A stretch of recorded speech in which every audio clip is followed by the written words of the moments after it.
Hey guys, I've only done half of the practice problems for Module 12, so here's the other half for Apologia Chemistry, page 447. These are the practice problems for Module 12. I did through number 5 last time, so I'm going to pick back up with number 6. How many grams of silver are needed to absorb 1 kilojoule of energy, changing the temperature from 33 degrees to 41.8 degrees Celsius? So this is number 6. And yes, I have my answer key because my phone is being used and I don't have a calculator. But you should have a calculator for all of your tests. Okay, so we have silver, which is Ag on the periodic table. It's argentum in Latin. That's why we get Ag for a chemical symbol.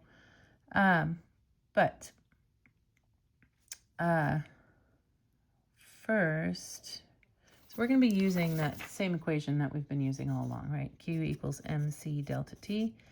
And we know delta T, it gave us the change in temperature.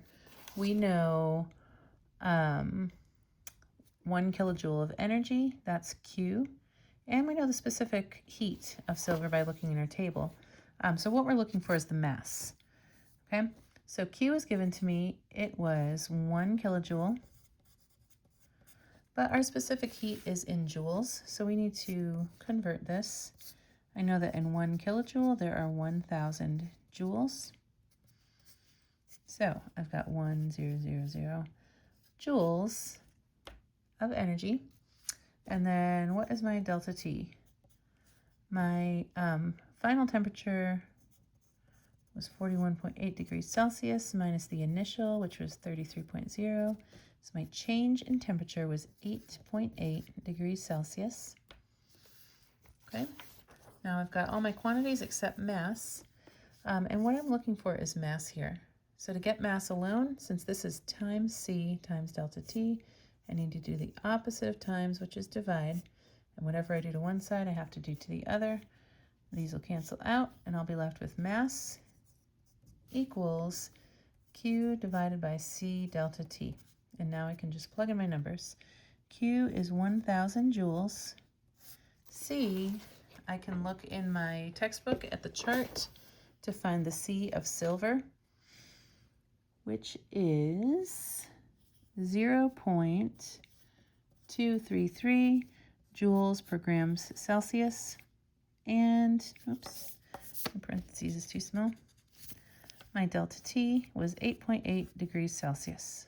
Okay, always write the units. I can cancel out my joules, cancel out my Celsius. And what I'm left with is grams here in the denominator of the denominator, which means it's going to come up to the numerator.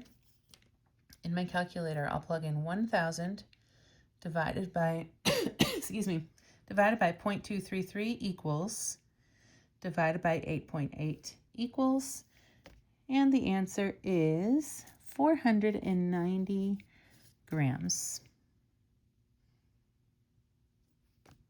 I had 2 sig figs here, so that's why I have 2 significant figures in my answer. Okay, number 7.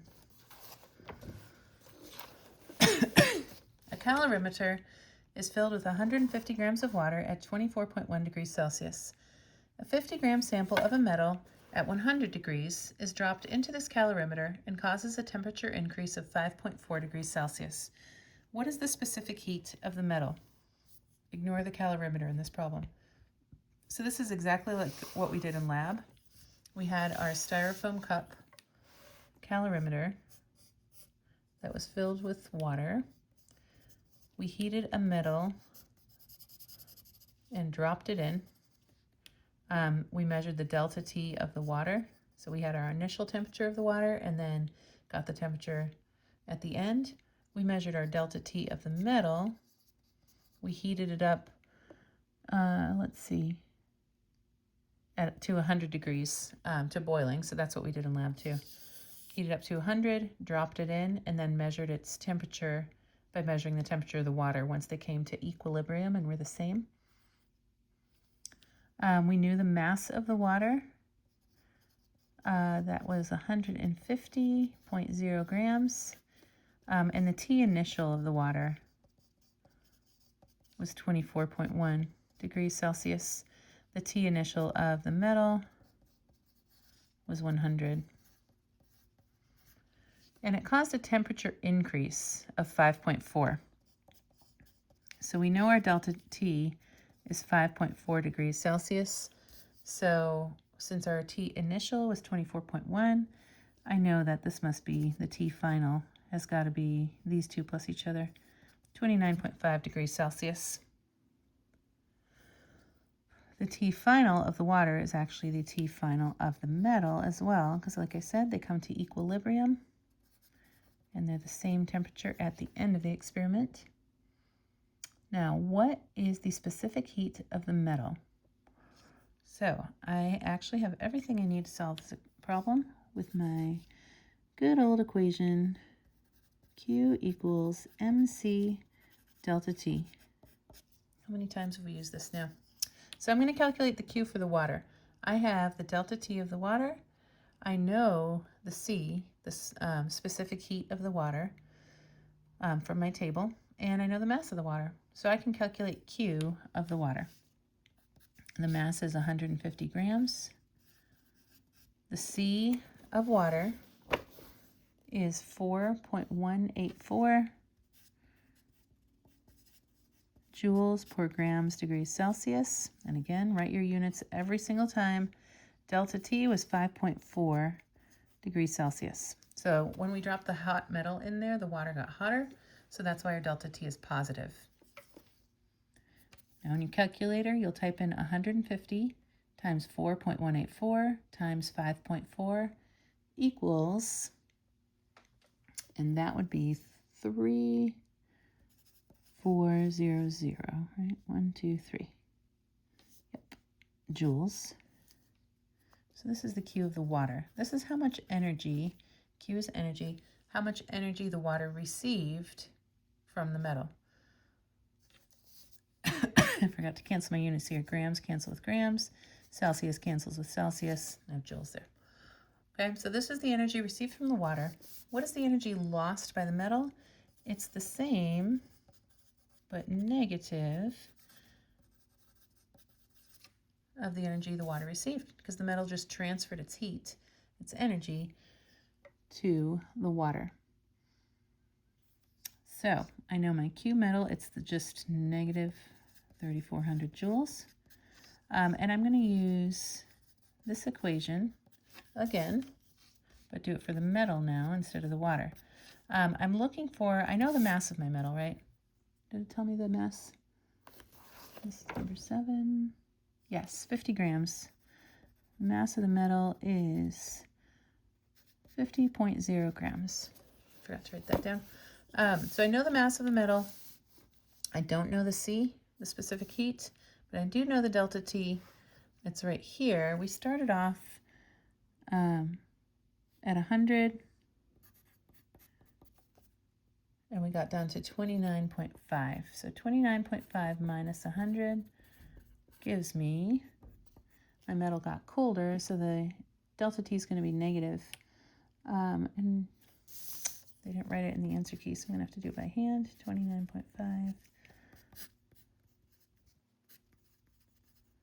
Let's see, 70.5. So delta T is negative 70.5 degrees Celsius. Okay, now I'm looking for specific heat. So in order to do that, I need to divide by mass delta T in order to get C alone. So C equals Q of the metal over mass of the metal times delta T of the metal. Q of the metal was negative 3,400 joules. Mass was 50 grams. And delta T was negative 70.5 degrees Celsius. Now, when you enter this in your calculator, you don't have to put the negatives in. You can look at these and see you have a negative on top and a negative on bottom. Negative divided by negative is going to turn out positive. So you don't need to plug negatives into your calculator. You will plug in 3,400 divided by 50 equals, divided by 70.5 equals And our answer will be 0.96, and the unit is joules per grams degrees Celsius. Now you can see why I have these crazy units for specific heat. Number 8. We've got 3 problems left. Now let's take the calorimeter into consideration for problem 7. So in problem 7, we ignored the calorimeter. In our lab, we ignored the calorimeter. The calorimeters, in reality, do absorb a little bit of the heat.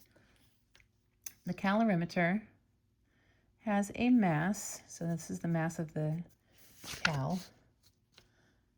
It has a mass of 2 grams and a specific heat, C cal, of 3.5 joules per gram Celsius. Recalculate the specific heat of the metal. Okay, excuse me. So we know that the Q of the calorimeter will be MC delta T. Oops.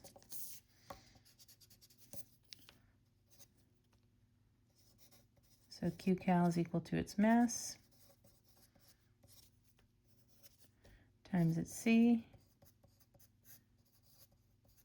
and its delta T is the same because it started off at the same temperature as the water and got heated up to the same temperature as the water. Everything was the same heat at the end of the experiment, the metal, the calorimeter, and the water. So the Q of the calorimeter is 2 times 3.5 times 5.4, and that comes out to 38 for a unit. We'll cancel out grams, cancel out Celsius. Unit is joules.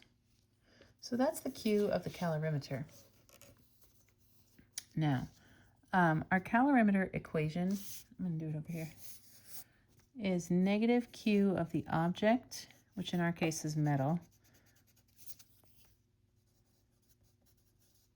is equal to the Q of the water plus the Q of the calorimeter. So the negative Q of the metal is equal to 3,400 joules, which was the Q of the water, which we calculated back here. Q of the water is 3,400 joules, plus the Q of the calorimeter, which we just calculated was 38 joules. And since we only have 2 significant figures here, and this 38 would be here, it would put it to 3438, and we have to round back to 2 significant digits, so we'd round back to 3,400. Taking into account the calorimeter actually doesn't make a difference because of our significant figure rounding. It's less than what our rounding was. So that's why we're able to just ignore calorimeter specific heats so easily. So that's the answer to that one. Number 9, a 150 gram sample of copper. So my mass, I'm gonna put copper over here. Copper is what? Cu. Actually don't know the Latin name for copper. The mass is 150.0 grams.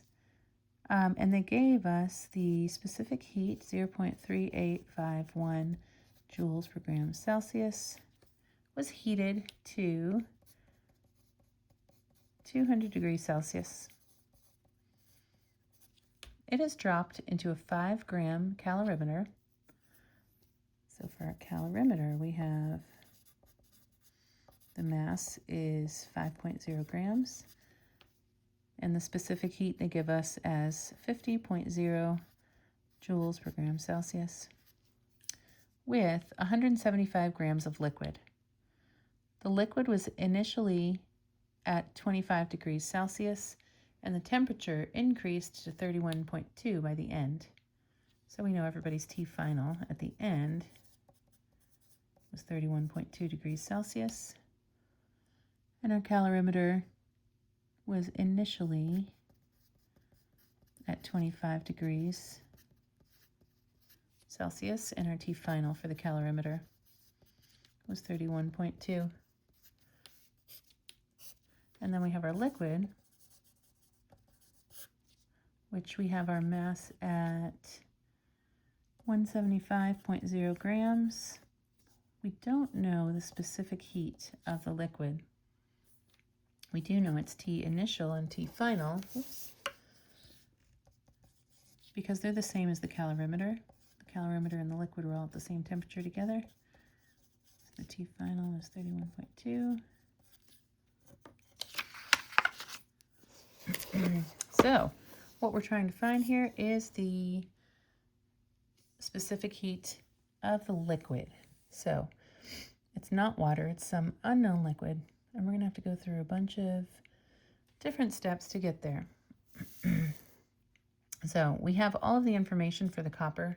Let's start there. We're going to use our equation, Q equals MC delta T. I've got mass, I've got C, and I've got delta T, which is T final minus T initial.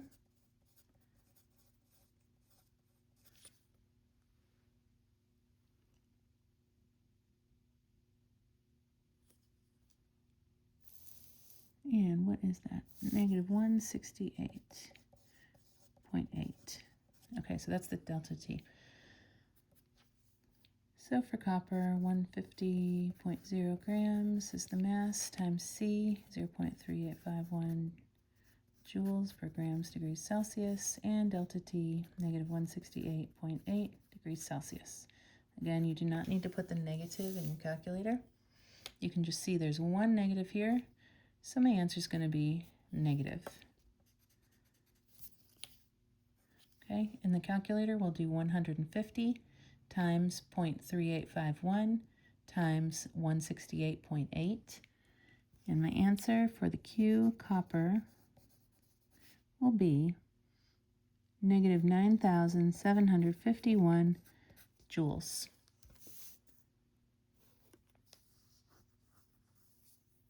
Everything here had 4 significant figures, so I can express my answer in 4 sig figs.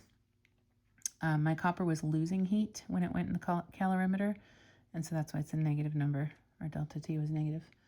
Now we can figure out the Q of the calorimeter, because I've got all that information too. I have M, C, and delta T. Delta T, my T final minus T initial, 31.2 minus 25.0. We will get 6.2 degrees Celsius. Okay, so QCal is MC delta T. Mass was 5.0 grams. C was 50 joules per grams degrees Celsius. And delta T was 6.2. So I can plug this all into the calculator. Grams will cancel, Celsius will cancel out joules.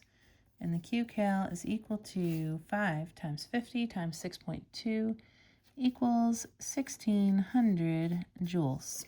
2 significant figures because my mass was only reported with 2 sig figs. Now, going to another paper.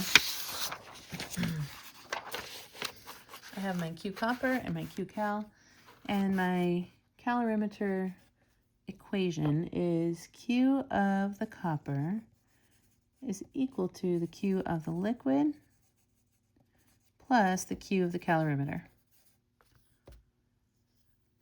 So I know the Q of the copper, it's negative 9,751.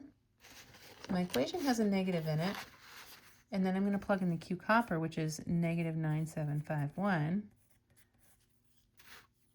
And then the Q of the calorimeter was 1,600. And the Q of, whoops, put that in wrong. I don't know the Q of the liquid.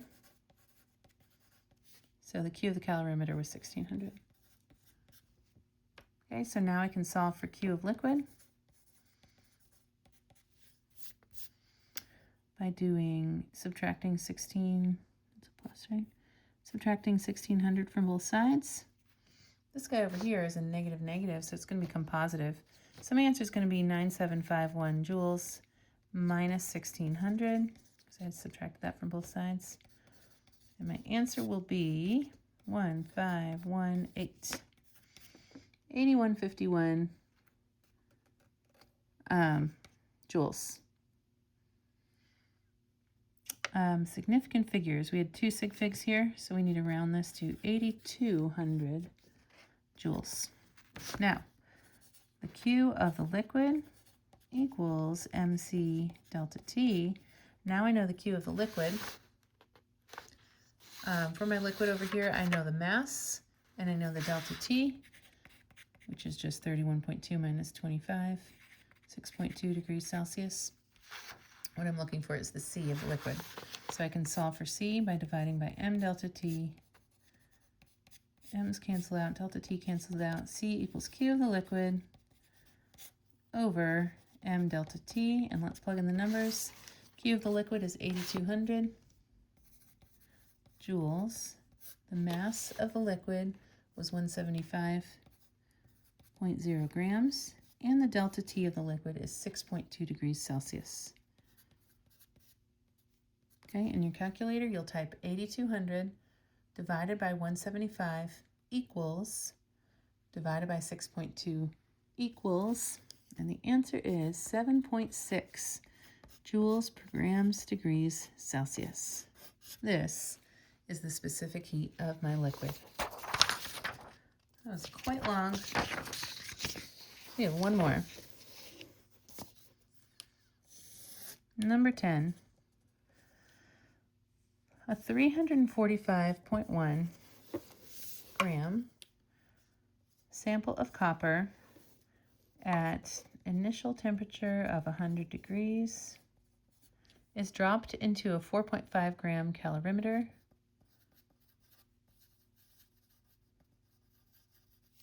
made of an unknown substance, which means I don't know it's C.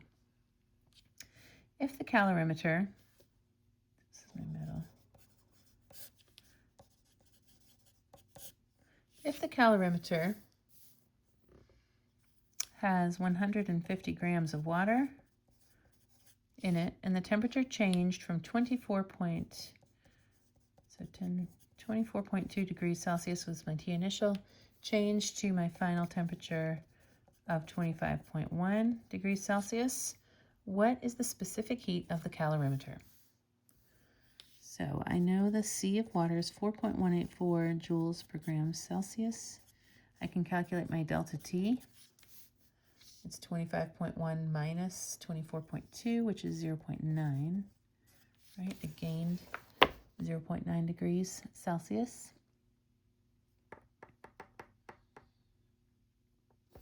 And then what else do I know? The T final, so once the metal was dropped into the water and everything came to equilibrium, my T final was 25.1. So my metal lost a lot of heat. Doing 25.1 minus 100, the delta T of the metal was negative 74.9 degrees Celsius. I can calculate delta T for my calorimeter. It's actually just the same as the water. My calorimeter and water started at the same temperature and they finished at the same temperature. So its delta T is 0.9 degrees Celsius. All right, so let's start with the Q of the metal. We know the specific heat of copper from our table. It is 0.3851 joules per grams degrees Celsius. So I'm going to calculate the Q of the copper. And that is MC delta T, mass of 345.1 grams, times the specific heat, times delta T, which was negative 74.9 degrees Celsius. Okay, so I just plugged in all these numbers into my equation. The Q of copper is 345.1 times 0.385 times 74.9. My units cancel. I'll be left with joules. There's a negative here, so I don't plug the negative into the calculator. I almost said calorimeter. I can just bring it out here. And my answer is Q of the metal, negative 9950 joules. Now, I can calculate the Q of the water with MC delta T. I've got all that information here for my water. Plug in the mass, which was 150.0 grams. The C is 4.184 joules per gram Celsius. And the delta T is 0.9 degrees Celsius. This is a positive Q. And the answer here is 600 joules. It's kind of sad we only have one significant figure here. So this is the Q of the copper, the Q of the water. And with my calorimeter equation, I know the negative Q of the copper is equal to the Q of the water plus the Q of the calorimeter. Just wrote that right there. So I know the Q of my copper right here, negative 9950. So negative 9950 joules is equal to the Q of the water, which was right here, 600 joules, plus Q of calorimeter. Okay, negative 9950 is just positive. And here I'm going to subtract 600 from each side to get my Q cal, minus 600 joules. And I will end up with 0.539. The Q of the calorimeter is 9350. Now, Q equals MC delta T. I had a bunch of information about my calorimeter. I had its mass, and I know it's delta T. So mass was 4.5. What am I looking for here? I am trying to find the C of the calorimeter. So I'm going to solve this first by dividing by M delta T, C equals Q over M delta T. I know Q, I just calculated it here, 9350 joules. My mass back was 4.5, and my delta T is 0.9. So 4.5 grams, delta T is 0.9. Okay, in my calculator, I will plug in 9,350 divided by 4.5 equals, divided by 0.9 equals, and we will get 2,000 joules per grams degrees Celsius. I only have one little lonely significant figure in this one. This is the specific heat of my calorimeter. I hope you've enjoyed these practice problems. I hope they help you with your tests.